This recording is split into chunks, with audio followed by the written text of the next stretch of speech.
नमस्कार, मैं हूं संजय शर्मा। आप देख रहे हैं 4PM न्यूज नेटवर्क। एक बहादुर लड़की है नेहा सिंह राठौर। जबरदस्त तरीके से बहादुर है। इस दौर में जब भी इतिहास लिखा जाएगा तो याद किया जाएगा नेहा राठौर का नाम। कि इस सत्ता की आंखों में आंखें डाल के जो लोग चंद लोग सवाल पूछते हैं, उसमें नेहा राठौर एक है।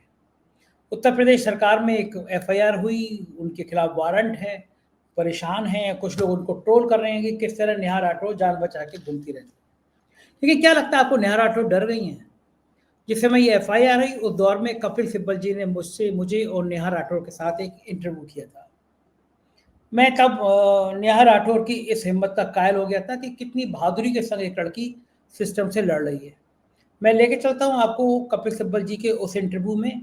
पूरा इंटरव्यू सुनिएगा, आपको लगेगा कि नेहा राठौर की बात में कितना दम है, और जो नेहा राठौर वो लड़ाई लड़ रही है, वो लड़ाई हम सबको लड़ना चाहिए। ले चलता हूँ आपको कपिल सिब्बल जी के इस इंटरव्यू में। नमस्कार।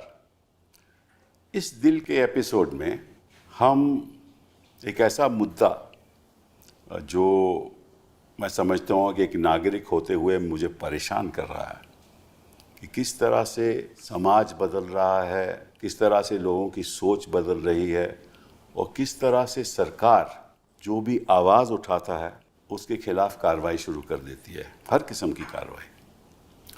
अब सभी जानते हैं, और ये तो एक इटर्नल ट्रूथ है कि इतिहास में अगर आप देखें तो कोई भी समाज हो वहाँ विरोध तो होगा, वो रुक नहीं सकता। अगर डिक्टेटरशिप हो तभी विरोध होगा, लेकिन डिक्टेटरशिप में जो विरोध करने वाला है वो थोड़ा घबराता है। कभी कभी उसको साइबेरिया भेजा जाता है, कभी कभी उसको ख़त्म भी किया जाता है। तो डिक्टेटरशिप में भी विरोध होता है, लेकिन वो उजागर नहीं होता। अब लोकतंत्र में भी विरोध होता है, वो उजागर होता है, और उसके लिए स्पेस होती है, जगह होती है उजागर होने की। यही तो लोकतंत्र और डिक्टेटरशिप में अंतर है। लेकिन आज के दिन लोकतंत्र देशों में भी विरोध को ऐसे तरीके से ख़त्म किया जा रहा है जिससे ये हमें लगता है कि चाहे डिक्टेटरशिप हो चाहे लोकतंत्र हो, विरोध को ख़त्म करने की, विरोध की आवाज़ को दबाने के कई तरीके होते हैं। तो वो कैसे तरीके हैं, कौन से तरीके हैं, उस बारे में हम चर्चा करेंगे। लेकिन उससे पहले मैं एक चीज़ आपको बताना चाहता हूँ, दर्शकों को बताना चाहता हूँ कि ये सरकार कहती है, जो भी विरोध करता है इनके खिलाफ, या तो कहती है कि ये एक वॉर अगेंस्ट इंडिया हो रही है, इंडिया को डिस्टेबलाइज किया जा रहा है, हमारी नेशनल सिक्योरिटी को खतरा है। एक तो ये आधार है जिसके अंतर्गत ये आवाज़ बंद करना चाहते हैं लोगों की। दूसरा कहते हैं कि जो हमारी संस्कृति है उस पर भी एक आक्रमण हो रहा है। तो हमारी तो हिंदू संस्कृति है, उस पर कोई भी आक्रमण करेगा तो हम उसको आगे नहीं, सवाल भी पूछेगा तो हम उसकी बोलती बंद कर देंगे। फिर ये कहते हैं कि भैया ये जो न्यूज़ चैनल्स हैं ये बड़ी मिस इन्फॉर्मेशन फैलाती हैं, मतलब कि सही बात नहीं बताते। तो हम तय करेंगे कि सही बात क्या है क्या नहीं, और अगर हमारे नज़रिए से ये सही बात नहीं है तो हम उसको भी बंद कर देंगे।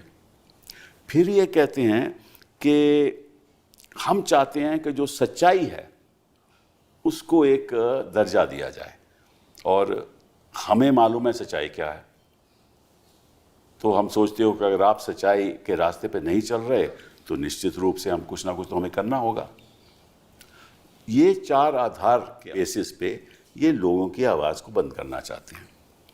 तो आज के दिन हम दो ऐसे लोगों से बात करेंगे जिन्होंने ये सब सहा है, और जो शुरुआत से सरकार का विरोध करते हैं। ये इसलिए नहीं कि वो सरकार है, इसलिए कि जो भी सरकार होती है उसके काम भी होते हैं, गलत काम भी होते हैं, और लोकतंत्र में अगर गलत काम होगा तो निश्चित रूप से सवाल भी उठेंगे, और जो सवाल उठाएगा ये चाहते हैं कि वो सवाल ना उठाए और उसके खिलाफ कार्रवाई की जाए। तो दो ऐसे हमारे गेस्ट्स हैं जो आपको बताएंगे कि किस तरीके से सरकार, कितना स्नेह सरकार उनके प्रति है कि जो भी वो कर रहे हैं उन पे बाधा डालने के पूरी ताकत से बाधा डालते हैं। पहले तो संजय शर्मा जी, इनके बारे में मैं आपको क्या बताऊं कि इन्होंने 2015 में एक न्यूज़पेपर शुरू किया और फिर इन्होंने एक न्यूज़ नेटवर्क लॉन्च किया 4 PM। और मेरे ख्याल शुरुआत में तो दर्शक तो एक अब के 7.3 मिलियन आपके व्यूअर्स हैं, 7.3 मिलियन आपके व्यूअर्स हैं। और ये नहीं चाहते कि जो आप बातें 4 PM पे करते हो वो लोग सुने। और आपकी वैसे शुरुआत में आप मीडिया में काम करते रहे हैं, ETV में काम किया आपने राष्ट्रीय सहारा में काम किया, स्टार न्यूज़ में काम किया। और क्योंकि आप सरकार के विरोध, योगी जी के विरोध कुछ बातें करते हैं वहाँ उत्तर प्रदेश में बैठ के, तो निश्चित रूप से आपको कोई एड्स भी नहीं मिलते, सरकारी एड्स भी नहीं मिलते। और लेकिन आप बड़ा नाराज़ करते हो मोदी जी को, अब योगी जी को बहुत नाराज़ करते हो। ये अच्छी बात नहीं है, क्योंकि आपके पास तो केवल 12 तो स्टाफर हैं, इससे ज़्यादा हैं भी नहीं। तो इनके साथ आप ऐसा माहौल पैदा कर देते हो उत्तर प्रदेश में कि जो वहाँ के जो सत्ता पक्ष में बैठे हुए हैं वो थोड़ा आपसे घबराते हैं। तो अभी हाल ही में 29 अप्रैल में आपकी ये जो 4 PM चैनल है उस पर रोक लगा दी, उसको बंद कर दिया। इसलिए बंद किया कि आप हार्ड हिटिंग बातें करते हैं और सवाल उठाते हैं। तो thank you very much for being here. शुक्रिया सर। दूसरा, नेहा जी हैं हमारे साथ, बहुत बहुत धन्यवाद। आप फोक सिंगर रही हैं और भोजपुरी में, और हम आप सुनते भी रहे हैं। आप कमेंटेटर भी हैं, पॉलिटिकल कमेंटेटर, पॉलिटिकल सैटायरिस्ट। और आपने कुछ ऐसी शुरुआत की, बिहार में काबा, फिर उसके बाद यूपी में काबा, मध्य प्रदेश में काबा। तो इससे लोग बड़े आपसे नाराज़ हैं और नहीं चाहते कि आपको कोई सवाल उठाएं। और पीछे क्योंकि आपने कई सवाल इनसे पूछे और आपने कहा कि हम किससे सवाल पूछें, अगर आप कोई गलत निर्णय ले रहे हो तो हम किससे सवाल पूछें। और अगर कश्मीर में 26 लोग की मृत्यु हो गई तो हम सवाल तो पूछेंगे ना। तो उससे आपसे नाराज़ भी हो गए। और उन्होंने पीछे सुना है कि आपकी FIR भी दर्ज हो गई, 27 या 28 अप्रैल को FIR दर्ज हो गई। आपके खिलाफ जो आरोप लगाया गया है कि you are waging a war against India, हाँ, and you are a threat to national security. और कई प्रावधान BNS के द्वारा आपके खिलाफ कार्रवाई हो रही है, कम्युनल डिसहार्मनी करते हो, ये सब चीज़ें इन्होंने आपके खिलाफ। और से कहा कि ये जो आपका चैनल है और जो आप कह रहे हैं वो पाकिस्तान में भी चल रहा है। तो इसलिए वो ऐसा लगता है कि पाकिस्तान भी आपसे प्रेरणा लेता है, तो उससे भी उनको तकलीफ़ हो रही है। ठीक है, बात करेंगे इसके बारे में। लेकिन गवाई साहब जो जज हैं सुप्रीम कोर्ट में, उन्होंने कहा है कि कोई भी चैनल आप अगर बंद करना चाहते हो तो नोटिस ज़रूरी है, बिना नोटिस के आप बंद नहीं कर सकते, अगर आपको जानकारी हो कि वो चैनल कौन चला रहा है। ठीक है। तो पहले thank you very much Neha ji for being with me. पहले तो मैं आपसे पूछूंगा संजय जी कि योगी जी का आपका इतना स्नेह क्यों है? मुझे लगता है कि पूर्व जन्म के प्रारब्ध होते हैं कि आपको ज़िंदगी में उन्नति मिलती है तो कोई एक व्यक्ति आता है आपके जीवन में और वो उन्नति का कारक बन जाता है। तो मेरे ज़िंदगी में जो ग्रह होंगे वो शायद उसमें लिखा होगा कि योगी जी जब सत्ता संभालेंगे तो मेरी सारी उन्नति तभी मिलनी है मेरे को। मुझे आप समय दें तो मैं अपनी पूरी छोटी सी संक्षिप्त यात्रा बताता हूँ। अखबार 4 PM 2015 मैंने लॉन्च किया। उससे पहले लगभग 35 साल तक मैं सहारा, जागरण, सहारा और ETV, स्टार न्यूज़ में सब काम करता था। अखिलेश यादव की सरकार थी और बहुत बढ़िया स्टोरी चलती थी, अखबार से चल रहा था। आप कहते हैं, वो कहते हैं कि आप अखिलेश जी के बड़े नज़दीक। अभी वही बता रहा हूँ सर मैं आपको। सरकार बदल गई, अखबार का स्टाइल वही था, अखबार वायरल होता था खूब। शाम को अखबार कोई था नहीं, ग्लॉसी बेहद छपता था। 5 महीने बीते, मुझे योगी जी के सबसे भरोसेमंद अफसर ने बुलाया, मेरे भी पुराने संबंध थे, और मुझसे कहा, लाइन यही थी कि संजय बाबा तुमसे बहुत नाराज़ हैं। और मैं समझ गया मुझे क्यों बुलाया गया। मैं फाइल लेके गया तो मैंने उनसे पूछा, बाबा मुझसे क्यों नाराज़ है, CM क्यों नाराज़ है?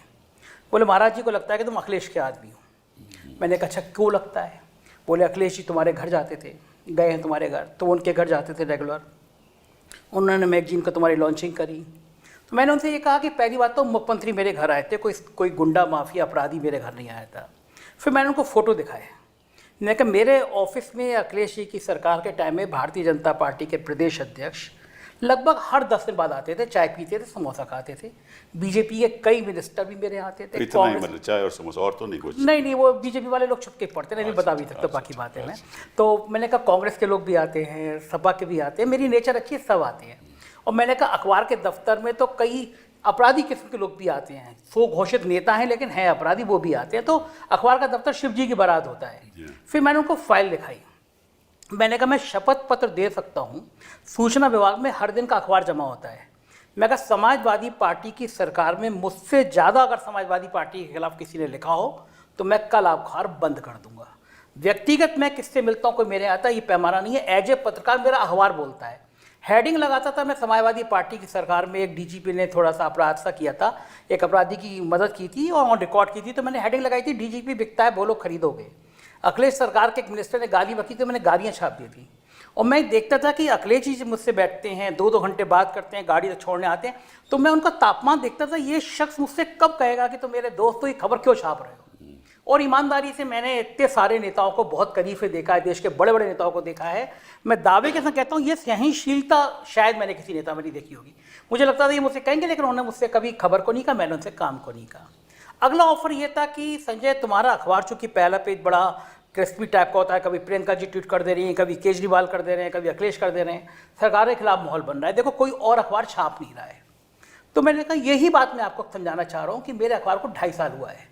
आप जिन बड़े अखबारों की बात कर रहे हैं वो 5वीं पीढ़ी है तब वो अखबार बन पाए हैं, इतना संघर्ष है। मेरे अखबार 2.5 साल में इतना बड़ा हो गया कि आपको तकलीफ होने लगी। तो मैंने कहा सारा खेल देश में ब्रांड का होता है। मैं 2.5 साल में इतना बड़ा ब्रांड खड़ा कर पाया, ये बहुत बड़ी बात होती है। तो इसीलिए मैं छापता हूँ क्योंकि बाकी लोग नहीं छापते, बाकी लोगों के धंधे होते हैं, मुझे इस पर कुछ कहना नहीं है। अगली बात ये थी कि सरकार के पास बहुत बजट है सूचना में। हर साल हम तुम्हारे अखबार को 10 करोड़ का विज्ञापन देंगे, माहौल ख़राब है, मत छापो पहला पेज। तो मैंने कहा देखिए ये पैसे के चक्कर में अखबार जिसको बच्चे की तरह पाल रहा हूँ मैं, इसकी हत्या कर दूँ, संभव नहीं है। हम सरकार के खिलाफ नहीं छापते, सरकार जो नहीं कर रही है, जो करना चाहिए उसका हम वो छापते हैं। हमने उस सरकार में भी छापा, इस सरकार में भी छाप रहे हैं, हम किसी के खिलाफ नहीं। आप अच्छी बातें नहीं सरकार के बारे में लिखते ना। मैं देखो अच्छा काम करने के लिए तो सरकार आती है और बाकी सब तो अच्छा ही छाप रहे हैं। अच्छा। सरकार जो अच्छा नहीं कर रही है वो भी छाप रहे हैं, कदम आगे बढ़ के छाप रहे हैं। मैं उनसे मना करके आया, अगले दिन एक दरोगा मेरे ऑफिस में आया चिट्ठी लेकर, और उसमें नाम और पता फर्जी था, मतलब लल्लू माल और पठान टोला, कोई भी नाम पता नहीं था। और मुझसे उसमें लिखा हुआ था कि मैंने बड़ी अकूत संपत्ति कमा ली है और इस नाते से मेरे खिलाफ आर्थिक अपराध अनुसंधान की जांच सेटअप कर दी गई। मैं चौंका, मैंने कहा ये पत्रकारों पे कब से होने लगा। मैंने कहा स्वागत है इसका भी, क्योंकि मैंने उसी समय उन अफसर को फ़ोन किया। मैं कहा जिन पे ये ऐसी संपत्तियाँ होती हैं वो सरकार से लड़ते नहीं हैं, सरकार से दोस्ती करते हैं। उसके सर कुछ दिनों बाद 2 गाड़ी में भर के लोग आए और मेरे ऑफिस पे हमला हो गया। Really? मैं ऑफिस में था नहीं, पूरा ऑफिस तोड़ दिया गया, मैंने FIR कराई। उसके तत्काल बाद मेरा अखबार मेरी पत्नी के नाम था। उत्तर प्रदेश के सबसे चर्चित अफसर हैं, STF के हेड है अमिताभ यश, कई सारे उनके ऊपर आरोप लगते रहते हैं एनकाउंटर वगैरह के। तो मेरे एक STF के खिलाफ खबर छपी और उन्होंने अपने नाम से क्रिमिनल डिफॉर्मेशन मुझ पर मेरी पत्नी पे कर दिया। तो मैं हंसा, मैंने कहा माफिया लोग भी लड़ते हैं तो परिवार की पत्नियों को बीच में नहीं लाते, लेकिन अच्छा है अगर आप लोगों का स्तर यही है, मैं वो स्वीकार है। उसके कुछ ही दिन बीते सर अगली कार्रवाई फिर हो गई। आम आदमी पार्टी के सांसद संजय सिंह मेरे ऑफिस में आए, मैंने उनको इंटरव्यू किया। इंटरव्यू करने के बाद जैसे ही वायरल हुआ, वहाँ पे पत्रकारों को सरकारी मकान मिलते हैं। अच्छा। 500-700 पत्रकारों को मिले होंगे। इंटरव्यू वायरल होने के 24 घंटे के अंदर 100 पुलिस वाले आए, मेरा सरकारी मकान मुझसे खाली करा लिया गया। जो राज्य स्तर के मानता सरकारी सारे पत्रकारों को मिलते हैं वहाँ पर। उत्तर प्रदेश में पत्रकारों को सरकारी मकान मिलते हैं। अभी भी 600-700 पत्रकार ऐसे हैं जिनको सरकारी मकान मिले हुए हैं, उत्तर प्रदेश में मिलते हैं। अच्छा। लेकिन खाली कराने के लिए मैं, चूंकि संजय सिंह का इंटरव्यू था, मेरा अगले दिन 24 घंटे में वो मकान खाली करा लिया गया। उनको जरूरत होगी ना उनको जरूरत होगी, मेरे मकान की जरूरत होगी, मैं मान सकता हूँ। इसमें मैंने कहा कुछ आपत्ति नहीं करी। उसके तत्काल बाद सर राज्य स्तर की मान्यता प्राप्त संवाददाता समिति होती है, मैं उसका वाइस प्रेसिडेंट था। मेरी मान्यता खत्म करी गई और आज सरकार को बने हुए 7 साल से ज़्यादा समय हो गया। मेरे पास सचिवालय पास भी नहीं है। अच्छा। वहाँ पे पान की दुकान चलाते हैं और ठेला लगाते हैं, वो भी पत्रकार बन गए हैं, उनकी सबकी मान्यता है, लेकिन मेरे पास सचिवालय। लेकिन मुझे फ़ायदा ये हुआ कि जो मेरे ऊपर ये कार्रवाई हो रही थी, मैंने 18 में बोलना शुरू किया। और जब मैंने बोला, जब ये हमले हो रहे थे, तो पूरी दुनिया का ध्यान गया कि एक उत्तर प्रदेश में एक जर्नलिस्ट ऐसा है जो मोर्चा संभाल रहा है, जो मोर्चा सेकुलरिज्म का संभाल रहा है। तो उसका नतीजा हुआ, जब मैंने YouTube किया तो उसका विस्तार इतनी तेज़ी से हुआ कि मैंने सपने में भी नहीं सोचा था कि ये विस्तार इतनी तेज़ी के साथ हो सकता है।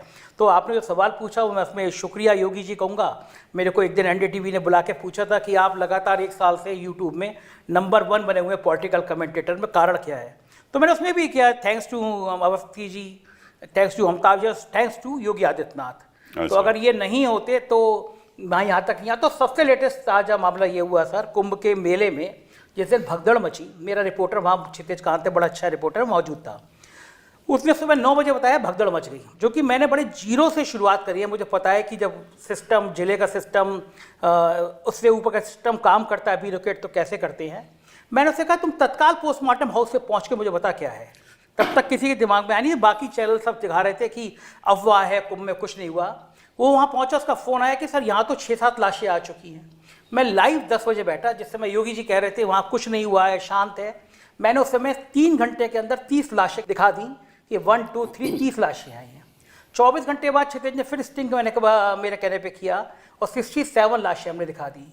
उससे हड़कंप मचना था। सीएम ने ट्वीट नहीं किया, प्राइम मिनिस्टर तो ने आपको ट्वीट कर दिया। जब ये तो सब बात तो ऑब्वियसली है कि आपको जब इन्होंने बंद किया 4 PM कोई नोटिस नहीं दिया? कुछ नोटिस नहीं दिया। और सर वो उसमें लास्ट लाइन की जब कुंभ वाली रिपोर्टिंग कराई, उसके बाद से मुझे पता चला पिछले 3 महीनों में ईडी को 3 चिट्ठी आ चुकी है मेरे खिलाफ कार्रवाई करने के लिए। और लेटेस्ट 29 तारीख को सुबह एक यूट्यूब से एक लेटर मेल आता है कि भारत सरकार ने कहा है कि नेशनल सिक्योरिटी के लिए खतरा है, इसलिए आपका चैनल ब्लॉक किया जाए। आपका चैनल बंद ब्लॉक किया जाता है। मुझे सबसे अफसोस ये कि नेशनल सिक्योरिटी के नाम पे नहीं करना चाहिए देश।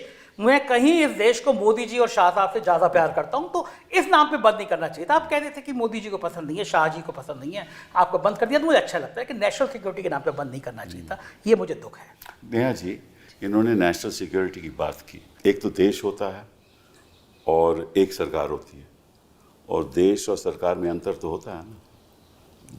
सरकार तो देश नहीं है और देश सरकार भी नहीं है। सरकार तो एक राजनीतिक पार्टी की होती है।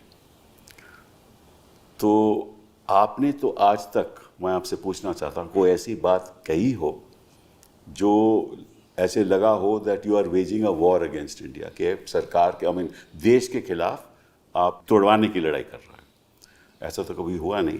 तो आपके खिलाफ ये नेशनल सिक्योरिटी और ये waging a war against India, ये जो प्रावधान BNS में है, ये क्यों किया गया आपके हिसाब से? सर यही तो मेरा भी सवाल है। लगातार मैं सवाल कर भी रही हूँ कि भाई मेरे ऊपर देशद्रोह आए दिन जिसका मन कर रहा है। कोई भी, अभी हजरतगंज में हुआ था कि ये देशद्रोही है, अभी जो है अयोध्या में भी लोग ले करके चले गए कि इसको जो है ये देशद्रोही है। पता नहीं सर, मैं तो खुद ही बहुत परेशान हो गई हूँ कि ऐसा मैंने कर क्या दिया है। 27 लोग मारे जाते हैं और अचानक से सोशल मीडिया पे एक चीज़ जुड़ जाता है कि चुप रहना है, बोलना नहीं है। हमको भी लगता है अच्छा ठीक है, 5-10 मिनट चुप हो जाते हैं, लेकिन होता क्या है, 3-4 दिन बाद मुद्दा भूल जाते हैं लोग। जैसे बालासोर में रेल दुर्घटना हुआ, वहाँ पे हमने देखा कि रेल मंत्री जी इतनी सारी लाशें ऐसे बिखरी हुई हैं और वंदे मातरम का नारा लगा रहे हैं। आप बोलिए ना, राम नाम सत्य है, इतने सारे लोग मारे गए हैं। वहाँ पर भी इतनी बड़ी घटना, कुंभ में दुर्घटना हो गई, चुप रहो, लोग मरे हैं, हिंदू मरे हैं। बोलना कब है? कब आएगा वो उचित समय जब सवाल पूछना है सरकार से? और दूसरी चीज सर, इतनी बड़ी दुर्घटनाएं हो जाती हैं देश में, एक आदमी जिम्मेदारी लेने को तैयार नहीं है। प्रधानमंत्री, गृह मंत्री, रक्षा, कोई भी। तो मेरा सवाल ये है कि भैया आप जिम्मेदारी कब लेंगे? आप इस्तीफा कब देंगे? और आप जो कहते हैं कि हिंदू खतरे में है, तो चाहे वो पश्चिम बंगाल का मुर्शिदाबाद हो, वहाँ हिंदू मारा जा रहा है, मणिपुर में हिंदू मारा जा रहा है, कश्मीर में हिंदू मारा जा रहा है। 10 साल से आप हिंदू बचाने आए हैं और फिर भी हिंदू खतरे में ही है, तो सवाल तो आपसे होगा ना। शिक्षा के नाम पे आपको तो कोई वोट दे भी नहीं रहा है, रोजगार के नाम पे नहीं दे रहा है, गरीबी कोई बात ही नहीं कर रहा है। ये सब आउट ऑफ फैशन हो गया कि नहीं अभी हिंदू खतरे में है तो अभी चुप रहना है, नून रोटी खाना है, हिंदू को बचाना है। इसी नाम पे ना हम लोग आपको वोट दे रहे हैं, अब फिर भी हिंदू खतरे में है, तो सवाल तो सर आपसे होगा। यही सवाल मैंने पूछा तो मुझे बोला कि मैं देशद्रोही हूँ। और एक कोई पाकिस्तानी ट्विटर हैंडल है, उसने मेरा वीडियो शेयर कर दिया। तो उस वीडियो तो कहीं से भी शेयर हो सकता है। वीडियो के क्या है, वो तो यूट्यूब चैनल तो दुनिया में चलती है ना, तो कहीं से भी शेयर हो सकता है। उसमें आपकी क्या गलती है? जी सर, मैंने भी वही बोला कि सोशल मीडिया की तो कोई सीमा है नहीं, वो तो सार्वजनिक है। कोई अमेरिका में शेयर कर सकता है, लंदन में कर सकता है, कोई कुछ भी कर सकता है।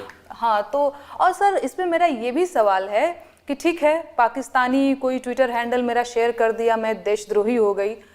प्रधानमंत्री जी पाकिस्तान में बिरयानी खाने जाते हैं, फिर भी वो देशभक्त बने हैं। अनुराग ठाकुर जी, शाहिद आफरीदी जो वहाँ का एक क्रिकेटर, आए दिन हिंदुस्तान के बारे में जहर उगलता रहता है, उसके साथ बैठ करके आप क्रिकेट देख रहे हैं। तो आप लोग एकदम से जो कहते हैं ना हमारे भोजपुरी और 2008 में जब 26/11 हुआ था और मुंबई चल रहा था, उस समय भी मैंने खुद देखा था कि हमारे तब प्रधानमंत्री तो नहीं थे लेकिन चीफ मिनिस्टर थे मोदी जी, तो उन्होंने उस समय जब ये सब हो रहा था भाषण दे रहे थे और सवाल पूछ रहे थे, तो वो भी तो सरकार से सवाल पूछ रहे थे ना। जी, हाँ, वो हम तो नहीं, हमने तो किसी ने कभी नहीं कहा कि वो देशद्रोही हैं। उनका हक था सवाल पूछने का। अगर उनका हक था तो आपका भी हक है। बिल्कुल सर, बिल्कुल हक है ना। तो हक तो दोनों का, हर सिटीजन का, नागरिक का बराबरी का होना चाहिए। बिल्कुल बिल्कुल बिल्कुल। मेरा भी हक है, मैं भी वकालत करके सवाल पूछता हूँ, सरकार से सवाल पूछता हूँ, मैं देशद्रोही तो नहीं हो जाता। तो देशद्रोही का इस तरह से उपयोग करना, BNS के द्वारा उपयोग करना, इसका मतलब यही है कि सरकार नहीं चाहती कि कोई भी उनके विरुद्ध कोई बयान दे, और उनका मतलब कि कानून के द्वारा, प्रेशर के द्वारा, मतलब कि 10 करोड़ मैं आपको दे दूंगा या ऐसा कुछ है। तो ये तो मतलब ये तो लोकतंत्र के बिल्कुल खिलाफ है ना। और अगर हम आवाज़ नहीं उठाएंगे तो बदलाव कैसे होगा? जी सर, बदलाव तो तभी होता है ना जब आवाज़ उठेगी। तो मैं आपको एक आंकड़ा देता हूँ, उस पर मैं आपकी टिप्पणी चाहता हूँ आपसे भी संजय जी। 2021 में लगभग 200 यूट्यूब चैनल्स बैंड थे और 2014 से लेकर 2020 तक ज़्यादा चैनल्स बैन हो गए। तो मतलब कि अगर यही काम रहा कि देखिए, आपने पत्रकारों को तो अपने पक्ष में रख ही लिया है, मेन स्ट्रीम मीडिया को आपने पक्ष में रख ही लिया है, मेन स्ट्रीम न्यूज़पेपर्स आपके पक्ष में हैं, ठीक है। और कौन आपका विरोध कर रहा है? विरोध मतलब कौन सवाल पूछ रहा है, वो विरोध नहीं है, वो सवाल पूछना है जानकारी के लिए। वो सोशल मीडिया है, और सोशल मीडिया से सबसे अहम सोशल मीडिया यूट्यूब चैनल है। अगर यही हिसाब रहा कि आप यूट्यूब चैनल बंद कर देंगे तो फिर सवाल कौन पूछेगा, कहाँ से पूछेगा?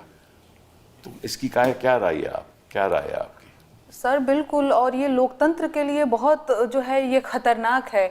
और मैंने तो देखा है, प्रधानमंत्री जी अक्सर बोलते भी रहते हैं कि लोकतंत्र में आलोचना होनी चाहिए। आजकल लोग आलोचना ही नहीं कर रहे हैं। हाँ, मैंने भी सुना है। नहीं तो लोकतंत्र बर्बाद हो जाएगा। और जब मैं आलोचना कर रही हूँ तो मेरे ऊपर देशद्रोह का मुकदमा ये लोग कर। ये आलोचना नहीं है, वो कहते हैं कि आप सरकार को मतलब डायरेक्टली लोगों को अटैक कर रहे हैं, ये गलत बात है। This is what they are feeling. नहीं सर, बिल्कुल ये आलोचना है। और आपने किसी व्यक्ति को आज तक अटैक किया? व्यक्ति को? हाँ। नहीं सर, कभी नहीं। नहीं, कभी नहीं। हमेशा मैंने सवाल, किस किस्म का अटैक रहा आपका? सवाल रहा है जैसे अभी ये मतलब आप कहते हैं कि यूपी में काबा जी, तो क्या मतलब, इसका मतलब क्या है? बिल्कुल, मैं सर आपको 2 लाइन गुनगुना करके भी बताना चाहूंगी कि खत्म रोजगार बा, बाबा के सरकार बा, हाथ रस के निर्णय जो हत लड़की के परिवार बा। का बा? अरे मंत्री के बेटवा बड़ी रंगदार बा, किसानन के छाती पे रौंदत मोटर कार बा, ए चौकीदार बोला के जिम्मेदार बा। का बा? कोरोना से लाखन मर गईले, लाशन से गंगा भर गईले, टिकठिया कफन नोचत कुकुर बिलार बा। ए बाबा का बा? अरे राम राज के झांकी बा, काशी मथुरा बाकी बा, गोरखपुर में खून से रंगल गोतल पूरा खाकी बा। अरे का बा? जिंदगी झंड बा, फिर भी घमंड बा। तो ये सवाल है सर। बिल्कुल, और इसमें कई सवाल जुड़े इसमें कई सारे सवाल हैं, चाहे वो हाथरस वाली बात हो गई, चाहे कोरोना में इतने सारे लोग मर गए ऑक्सीजन के अभाव में। मेरी अपनी सास, रेमडेसिविर उनको नहीं मिला, वो मर गई। और सच में गंगा के किनारे लाशें ऐसे ही बिखरी पड़ी थी, और कफन सर आप समझते होंगे जो उड़ाया जाए, तो उसको कुत्ते बिल्ली नोच करके खा रहे थे। हाँ, ये दृश्य हमने देखा कोरोना में। तो जब मैं सवाल करती हूँ, चाहे वो मंत्री जी के बेटे जो थे वो किसानों के ऊपर थार से रौंद दिए थे, चाहे वो वाली घटना हो, तो मैंने, क्योंकि मैं लोकगीत लिखती हूँ, गाती हूँ, तो अपने गीतों के माध्यम से इन सारे मुद्दों को उजागर करने की कोशिश करती हूँ। तो जब ऐसा मैंने किया तो मेरे ऊपर FIR किया। अच्छा, वो फर्जी था, अच्छा, हाँ वो फर्जी था। बाद में मैंने एमपी में काबा कमिंग सून करके एक, आपने शायद देखा होगा कि एक बीजेपी का नेता था, वो आदिवासी के ऊपर पेशाब कर रहा था, सीधी वाला जो पेशाब का। करेक्ट, वो बात आपने रखी थी सब। जी जी जी, तो एक कार्टून शेयर किया था, उस पे भी एफआईआर कर दिया, अभी वो सुप्रीम कोर्ट में चल रहा है मामला। अच्छा, तो मुझे तो आप तो विधि विशेषज्ञ हैं और आप ज्यादा जानकार हैं, तो मुझे आपसे भी जानना है कि इस तरीके से तो मैं बहुत परेशान हो जाऊंगी, मैं अपना काम कब करूंगी यहाँ। इसीलिए तो हमने आपको इस प्रोग्राम में बैठाया है। इसीलिए तो बैठाया कि आप दर्शकों को बताओ कि इसमें गलत क्या है। जी सर, जी। ठीक है ना, हम भी तो देखिए, हम रोज लड़ाई लड़ते हैं, किससे लड़ते हैं? सरकार से। जी जी जी। अक्सर हमारे मुकदमे जो होते हैं सरकार के खिलाफ होते हैं। ये तो मतलब जब तक सरकार के खिलाफ नहीं करोगे तो उस शख्स को न्याय कैसे मिलेगा? हम तो न्याय के लिए लड़ रहे हो, तो आप भी न्याय के लिए लड़ रही हैं। एक तरीके से आप भी, आपका जो संघर्ष है वो केवल ये जानने के लिए कि ऐसा क्यों हुआ और इसकी जवाबदेही कौन देगा और ये निर्णय किसने लिया और ये गलत था आपके हिसाब से। तो कोई वहाँ ये तो यही चाहते हैं ना कि आप सवाल नहीं पूछो। तो ये आप बताइए संजय जी, आपकी क्या प्रतिक्रिया है इसमें? नहीं, बिल्कुल ये चाहते हैं, लेकिन मैं कह रहा हूँ ये जो करना चाहते हैं कभी कभी पलट के अच्छा हो जाता है। अगर मोदी जी चैनल नहीं मेरा बंद कराते तो मेरा सौभाग्य नहीं होता कि आज मैं आपके सामने बैठा हूँ। वो तो आपके सामने बैठना मेरे लिए सपने जैसा था कि आप आए। और दूसरा, अब सबको ये पता चल गया कि जब एफआईआर करोगे नेहा पे और संजय शर्मा पे तो पीछे एक नाम है कपिल सिब्बल का। तो अब तुम हमें डरने की हमें नेहा की जरूरत नहीं है। अगर आप हमारे साथ बैठे हैं तो ये ऐसी 10 एफआईआर करते, हमें कोई चिंता की बात नहीं। ये कॉन्फिडेंस आज और आ गया। दूसरी बात, सवाल हमने देश के खिलाफ इतना पूछा कि मोदी जी पहलगांव में सिक्योरिटी नहीं थी तो जिम्मेदारी किसकी है? जिम्मेदारी आपकी है। आप कह रहे हैं कि आप वो कह रहे हैं, देखिए मैं उनकी भी मन की बात आपको बता दूं। वो कह रहे हैं कि इस समय आपको ये सवाल नहीं पूछना चाहिए क्योंकि इस समय देश इसी स्थिति पे है और इसी गंभीर स्थिति है कि कोई भी आप सवाल पूछोगे उसका फायदा किसी और को होगा, इसलिए इस समय आपको सवाल नहीं। हमको भी लगा था सर कि देश इस स्थिति में है क्योंकि प्रधानमंत्री अपना सऊदी का दौरा वापस करके आए थे। हमें भी लगा था उस दिन की देश इस स्थिति में है, लेकिन वो तो 24 घंटे बाद बिहार में रैली कर रहे थे, चुनाव की रैली कर रहे थे। वो तो जरूरी था, वो मंच पे बैठ के हंस रहे थे नीतीश कुमार के साथ। रैली तो जरूरी होती है ना, बिल्कुल तो राजनीतिक बात है। बिल्कुल मैं मानता हूँ। उसके बाद वो 9 घंटे फिल्मी हीरो हीरोइनों के संग बम्बई में थे। उसके बाद कल वो केरल में दूसरी शर्ट पहने हुए थे, शाम को तीसरी शर्ट पहने हुए थे, वहाँ चंद्रबाबू नायडू और डिप्टी सीएम के संग मंच पे हंस रहे थे। तो हमको लगा नहीं कि गोदी मीडिया के चैनलों के अलावा देश में कहीं सीरियस है कुछ मामला। हमको तो लगा खत्म हो गया, जैसे पुलवामा में खत्म हो गया। आज तक हमें नहीं पता, हम क्यों नहीं पूछे भारत के नागरिक होने के नाते कि 350 किलो आरडीएक्स उन सड़कों पर कैसे घूम रहा था। हम क्यों सतपाल मलिक का इंटरव्यू नहीं करें? उन्हें तकलीफ है कि सतपाल मलिक का हमने 3 बार इंटरव्यू किया, गवर्नर रहा है वो आदमी, वो बता रहा है कि पुलवामा का सच क्या था। तो देश में कौन सा माहौल खराब है? आप केवल मीडिया के चैनलों पे आप मीटिंग बुला रहे हैं कि 3 सेना के प्रमुख बैठे हुए हैं, रक्षा मंत्री बैठे हुए हैं, उससे पहले एडवाइजरी जारी कर रहे हैं कि सेना के बारे में कोई बात नहीं करेगा, और आप जो मीटिंग कर रहे हैं उसकी रिकॉर्डिंग चैनलों पे चल रही है। ये कौन सी मीटिंग होती है प्राइम मिनिस्टर की? टीवी चैनलों पे कॉन्फिडेंशियल मीटिंग चल रही है, फिर टीवी चैनलों बयान दिए कि हमने सेना से कह दिया कि आपके हाथ खुले हैं, टाइम फाइनल कर लीजिए। हम क्या दुश्मन को बताते हैं कि हमने सेना को ये कह दिया? ये कौन सा हो रहा है? ये युद्ध कौन सा होता है जिससे प्राइम मिनिस्टर जो निर्देश दे रहा है वो टीवी पे चल रहा है पाकिस्तान को बताने के लिए? जो नेहा ने कहा, हमने सवाल पूछा कि कभी 10 सालों में ऐसा नहीं हुआ था कि प्रधानमंत्री विदेश से आ रहे हो, जहाज पाकिस्तान में उतार दें। किस मुंह से हम बात करेंगे? हम मैच नहीं खेलेंगे उनसे भारत की जमीन पर, वो मैच नहीं खेलेंगे पाकिस्तान की जमीन पर। लेकिन शाह साहब के बेटे हैं तो मैच दुबई में खेला जाएगा भारत और पाकिस्तान से, क्योंकि हजारों करोड़ का खेल है। ये सवाल पूछेंगे, ये कौन सा देश के खिलाफ है? हम दावे के साथ कह सकते हैं जो सवाल हम पूछ रहे हैं, जो हम बात कह रहे हैं, हम बात लगातार अपने चैनल पे कह रहे हैं कि देश नाजुक घड़ी में, इसलिए हिंदू मुसलमान का फसाद नहीं खड़ा होना चाहिए। हम लगातार कह रहे हैं अपने चैनल पे, ये मत कहो कि धर्म पूछ के मारा गया, ये मुद्दा मत बनाओ। लेकिन पॉलिटिकल पार्टियां, Bharatiya Janata party Chhattisgarh official page पे कहती है धर्म पूछ के मारा गया, जाति पूछ के नहीं। इसका हम विरोध कर रहे हैं अपने चैनल पे। तो इनको लगता है कि जो गेम प्लान कर रहे हैं हिंदू मुसलमान का 4 PM तो ये खत्म कर दे रहा है। तो ये अगर आप मुझे बता दीजिए सर, ये देशभक्ति हम कर रहे हैं या देशभक्ति वो कर रहे हैं? जो नेवल ऑफिसर की गालियां दी, क्या उन्होंने देखो क्या बढ़िया बयान दिया, जिसका पति मरा वो कह रही है, उसको आप गाली दे रहे हैं। ये देश इतना गिर जाएगा, ये देश इस स्तर तक पहुंचा देंगे आप? एक शहीद की पत्नी के लिए आपको, उनको प्राइम मिनिस्टर का, कई लोगों को प्राइम मिनिस्टर को फॉलो करते हैं जो लोग गाली दे रहे हैं। ये देश इस मूल्य पे आ जाएगा, पूरी दुनिया में आ जाएगा, कभी कल्पना नहीं की जा सकती थी। ये देश इतने जज्बातों वाला देश था, हमारी शान थी, हमारी आन थी, यहाँ तक आ गया कि जिसका पति मरा है उसको आप 8 दिन बाद गाली देंगे, और जो ये बात का विरोध करेगा उसको आप नेशनल सिक्योरिटी का तो चैनल बंद कर देंगे।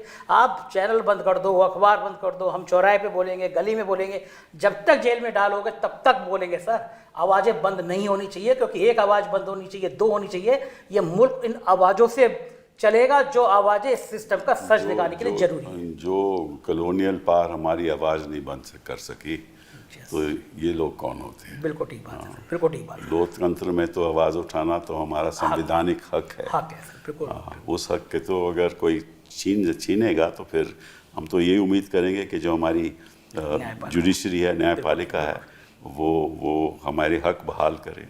सर, उसी पे उम्मीदें बची हैं। अगर हम जैसे लोग बोल पा रहे हैं तो ये बोल पा रहे हैं कि आप बैठे हैं, न्यायपालिका है जिस पे हमें हक मिलेगा, आज़ादी से बात करने का हक मिलेगा, क्योंकि देश की सारी उम्मीदें वही बची हैं। क्योंकि आप एक एक करके जिस तरह से संवैधानिक संस्थाओं को ख़त्म कर रहे हैं, तो उम्मीद वही बची है।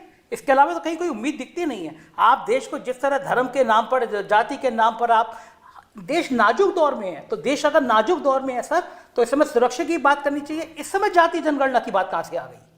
वो तो एक अलग सोच है ना। इसका तो मतलब ही है ना कि आप मुद्दे को डाइवर्ट करना चाहते हैं। देखो, ऐसा है कि जरूरी है कि बिहार में जीत होनी चाहिए, बस असली जरूरी है ये बहुत जरूरी है ना। असली जरूरी, असली बात यही है। बिहार में काबा, बिहार से हाथी भी है। ये भी आपने कहा। जी जी जी जी, मैंने कहा था। जो हमें सवाल पूछेगा सबको बैन किया जाए।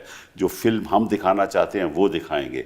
जो ये फिल्म बना रहे हैं जो हमारे पक्ष में नहीं है उसको भी बैन करो। जो एक्टर होंगे अगर किसी कम्युनिटी के होंगे वहाँ जाकर प्रदर्शन करो। मतलब ये किस किस्म का माहौल हिंदुस्तान का बन रहा है, और इसमें नेहा जी क्या होगा आगे? सर पता नहीं, मुझे भी बहुत डर लगता है। अब मुझे लगता है, अरे आप लोग डरने लगे तो फिर हम कैसे लड़ेंगे? आप तो युवा लोग हो। बिल्कुल बिल्कुल सर, आप हैं ना, तो फिर डरने की क्या बात है। लेकिन हाँ, कई बार ऐसा होता है सर, मैं लड़की हूँ, और जब अचानक से ट्विटर पे 2 लाख लोग आपको गालियां दे रहे हो और देशद्रोही का नंबर 1 ट्रेंड चला रहे हो, तो हम कितने भी कॉन्फिडेंट हो, हम कितने भी अपने जो है मौलिक अधिकारों में विश्वास करने वाले हों, एक बार को तो लग ही जाता है कि लगता है हम कुछ गलत कर रहे हैं। फिर 5 बार हम जाते हैं पूछे, हम कुछ गलत तो नहीं कर रहे हैं, कुछ गलत तो नहीं कर रहे हैं। तो सर ये माहौल तो बन ही जाता है। लेकिन एकदम सही बात है, अगर हम अपनी मेडूसा जी ने देखो कह दिया ना कि वापस ले लिया जी, क्योंकि अल्टीमेटली एक रोजगार की भी तो बात है ना। जी जी, बिल्कुल बिल्कुल बिल्कुल। हर तरह से परेशान करती है सर। मुझे एक वो लाइनें है ना कि ऐसा लगता है हर इंसान के लिए ज़िंदगी को मेरा पता याद है। मेरे ट्विटर को 1 साल से शेडो बैन कर रखा है। मुझे लगता था ट्विटर बड़ी इंडिपेंडेंट बात है। मेरे वकील हैं मोहम्मद हैदर जी, उन्होंने नोटिस दिया ट्विटर को, हम मुकदमा करने जा रहे हैं कि आप हमें 1 साल से शेडो बैन कर रखे। आपने सारी संस्थाएं कर ली, फेसबुक पे आप प्रेशर आपको दिखने लगा, ट्विटर जैसी जो एक्स हो गया उसकी संस्था पे आपका प्रेशर दिखने लगा, शेडो बैन कर रहे हैं। मतलब आवाज़ों को बंद करना है। लेकिन मुझे अच्छा ये लग रहा है सर कि ये आवाज़ें अब और तेज हो रही हैं, बंद करने से रुक नहीं रही हैं। अगर ये तेज नहीं होती तो पार्लियामेंट के चुनाव में देश में सबसे ज़्यादा देखे जाने वाला यूट्यूब चैनल मेरा था। इसका मतलब कि उन गोदी मीडिया की भीड़ 10,000 नहीं व्यू आ रही, हम लोगों को लाखों लाखों आ रहे हैं। रवीश को लाखों करोड़ों देख रहे हैं, ध्रुव राठी को करोड़ों देख रहे हैं। इसका मतलब कि बड़ा समूह बोल नहीं पा रहा है डर के मारे। हम आपके घर से पहले, थोड़ी देर पहले चाय के ठेले पर रुक गए, ऐसी मजा आता है बात करने। उस तबके के पास 2 लोग आ गए, चाय वाला जो बनाता था वो देखता था चैनल। ये इस लेवल तक जब चले गए ना, मास तक चले गए ना, तो इनको डर लगता है कि ये गरीब तबका जिसको ये 2 वक्त का राशन देके फुसला रहे थे, अब उसको समझ में आ गया ये राशन रिश्वत है, ये तो हक है उसका। आप उसकी तनख्वाह पे, उसकी चीज़ों पे आप 2 वक्त की रोटी दे रहे हैं, उसको समझ नहीं आ रहा है। तो उनको लग रहा है जो समझा रहे हैं, इसका मतलब ये भी है कि आप देश में सुधार नहीं ले पाए कि आपको राशन देना पड़ रहा है। देना पड़ रहा है। बिल्कुल, ये भी तो बात सही है ना। आपकी ये भावना उजागर कहाँ से हुई जो इन चीज़ों को अपनाने के लिए, बताइए। इसलिए सर ऐसे हुई क्योंकि मैंने देखा कि बीते दिनों में या बीते सालों में मीडिया का जो स्तर है वो दिन पर दिन गिरता ही जा। ये कब सोचा ये आपने? ये मैंने कब सोचा, 2020-22 की बात है सर। अच्छा। मैंने ग्रेजुएशन कंप्लीट करने के बाद से इसकी शुरुआत भी करी, बेरोजगारी महंगाई के गीत लिखना भोजपुरी में शुरू किया। तो तब से ही मुझे ये बात समझ में आ रहा था कि बेरोजगारी का मुद्दा कोई उठाने वाला नहीं है, महंगाई का मुद्दा कोई उठाने वाला नहीं है। अच्छा, भोजपुरी इसलिए मैंने शुरू किया क्योंकि भोजपुरी में शायद आपने सुना होगा बहुत अश्लील ये सब गीत वीत गाते हैं, तो मैंने सोचा कि भोजपुरी में बेरोजगारी का भी गीत बनना चाहिए, महंगाई का भी गीत बनना चाहिए, तो इस तरीके से मैंने शुरू किया। अच्छा, मीडिया का हाल ये है कि सच में मीडिया पूछता है प्रधानमंत्री से कौन सी टॉनिक ले रहे हैं सर आप, 18 घंटे काम कैसे कर पा रहे हैं, आम चूस के खा रहे हैं कि काट के खा रहे हैं, तो जरूरी मुद्दे वो पूछ ही नहीं रहे हैं। तब ऐसे में हमारी जिम्मेदारी बनती है। एक और चीज सर मैं यहाँ पे मेंशन करना चाहूंगी, कई सारे लोगों ने, बीजेपी का आईटी सेल मुझसे ये सवाल कर रहा था कि तुम्हारी हैसियत क्या है प्रधानमंत्री से सवाल पूछने की, तुम होती कौन हो? तो क्या प्रधानमंत्री से सवाल पूछने के लिए सबसे पहले मुझे प्रधानमंत्री बनना पड़ेगा, इसके बाद मैं उनसे सवाल पूछूंगी? मैं आपको वोट करती हूँ, मेरे पास आधार कार्ड है, वोटर आईडी कार्ड है, आप आते हैं ना, एक एक वोट है जरूरी, तो वैसे एक एक सवाल है जरूरी। वो भी बात सही है। मैं आपको वोट करती हूँ तो सवाल आप ही से पूछूंगी। तो लोग तो इस तरीके से भी बातें कर रहे हैं। ये बहुत अच्छी बात है, क्योंकि आपकी जो आप जैसी आवाज़ें अगर हिंदुस्तान में बरकरार रहेंगी तो लोकतंत्र भी बरकरार रहेगा। और मैं सोचता हूँ कि ये कोई लड़ाई किसी एक पार्टी के खिलाफ नहीं है, एक किसी एक माहौल के खिलाफ नहीं है, ये लड़ाई हमारे संविधान को बचाने के लिए है। बिल्कुल ठीक बात है, ठीक है ना। और उसमें सब हमें इकट्ठा होकर जहाँ जहाँ भी गलत काम हो रहा हो आवाज़ उठानी होगी और सवाल पूछना होगा। बिना सवाल पूछे जवाब भी नहीं आएगा, राइट। जब तक जवाब नहीं आएगा सवाल पूछते रहेंगे। सर एक चीज़ और बताइए, देखिए हम लखनऊ से आते हैं, अटल बिहारी वाजपेयी सांसद रहे हैं, प्राइम मिनिस्टर थे, एक कार्टूनिस्ट थे, उन्होंने जब कारगिल युद्ध का दौर था उन्होंने प्रधानमंत्री के सिर की जगह गधे का फोटो लगा दिया, कार्टून छपा, और प्रधानमंत्री ने उनको फ़ोन किया कि क्या कल सुबह आप एक गधे के संग चाय पीना पसंद करेंगे? क्या बात, ये डेमोक्रेसी है। अखिलेश यादव ने अपने ऊपर छुपी कार्टून की किताब का विमोचन मुख्यमंत्री रहते हुए, क्या ये डेमोक्रेसी है? आपको सवाल पसंद नहीं है, लोग व्यंग में, उस अटल बिहारी वाजपेयी की परंपरा की पार्टी अब यहाँ तक पहुँच गई, ये सोचा नहीं था किसी। यही तो अंतर है उस बीजेपी का और इस बीजेपी का। और हम सोचते हैं कि शायद बदलाव हो, और निश्चित रूप से 2029 में तो होना चाहिए। आपका बहुत बहुत धन्यवाद। Thank you sir, thank you. तो ये थी नेहा सिंह राठौर, पूरी बातचीत आपने, पूरा इंटरव्यू सुना आपने, लगा होगा कितनी बहादुरी के साथ ये लड़की जवाब देती है।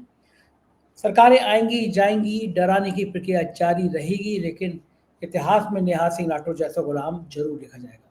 क्या आप मेरी बात से सहमत हैं? कमेंट करके जरूर बताइएगा। शुक्रिया, थैंक यू।